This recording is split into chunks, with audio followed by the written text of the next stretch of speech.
Hi friends, എല്ലാവർക്കും നമസ്കാരം. ഇന്ന് ഞാൻ ഇവിടെ ഉണ്ടാക്കാൻ പോകുന്നത് രസമാണ്.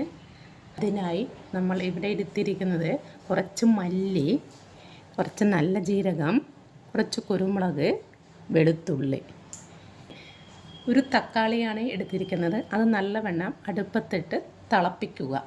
തിളപ്പിച്ചതാണ് ഇത്. ഇതിനെ നമുക്ക് മിക്സിയുടെ ഒരു ജാറിലേക്ക് ഇട്ട് ജസ്റ്റ് ഒന്ന് ക്രഷ് ചെയ്യുക.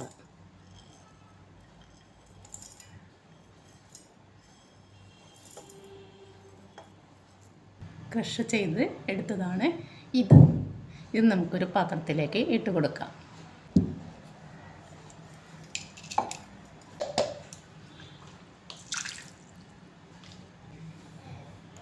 ഇത് നമ്മൾ പുഴുങ്ങി വെച്ച തക്കാളിയാണ്. ഇത് മിക്സിയുടെ ജാറിലിട്ട് നല്ലവണ്ണം അരച്ചെടുക്കുക.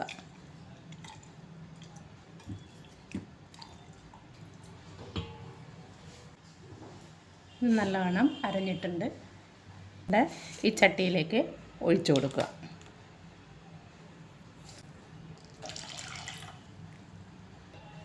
ഇനി സ്വല്പം മുളക് പൊടി, മഞ്ഞൾപ്പൊടി, പാകത്തിന് ഉപ്പ്,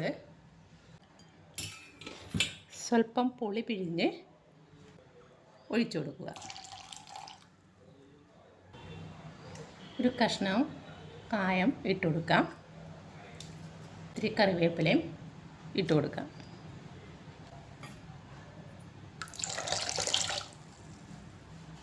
നമുക്ക് സ്റ്റൗ ഓണാക്കി അടുപ്പത്ത് വെക്കാം.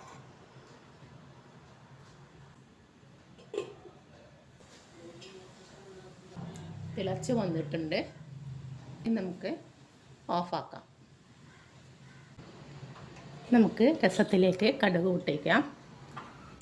ഇതിനായി ചെറിയൊരു ചട്ടി വെച്ചിട്ടുണ്ട്. ചട്ടി ചൂടാകുമ്പോൾ വെളിച്ചെണ്ണ ഒഴിച്ചു കൊടുക്കുക. ഇനി വറ്റൽമുളക് പൊട്ടിച്ചത് ഇട്ട് കൊടുക്കുക. ഒരു 1/2 ടീസ്പൂൺ ഉലുവ ഇട്ട് കൊടുക്കുക. അതുപോലെ തന്നെ കടുകും ഇട്ട് കൊടുക്കുക. കഴിയുമ്പോൾ ഉണ്ടാക്കി വെച്ച രസത്തിലേക്ക് ഒഴിച്ചു കൊടുക്കുക. ഒരു അരിപ്പ ഉപയോഗിച്ച് നമുക്കിങ്ങനെ ഉണ്ടാക്കി വെച്ച രസം അരിച്ചെടുക്കാം.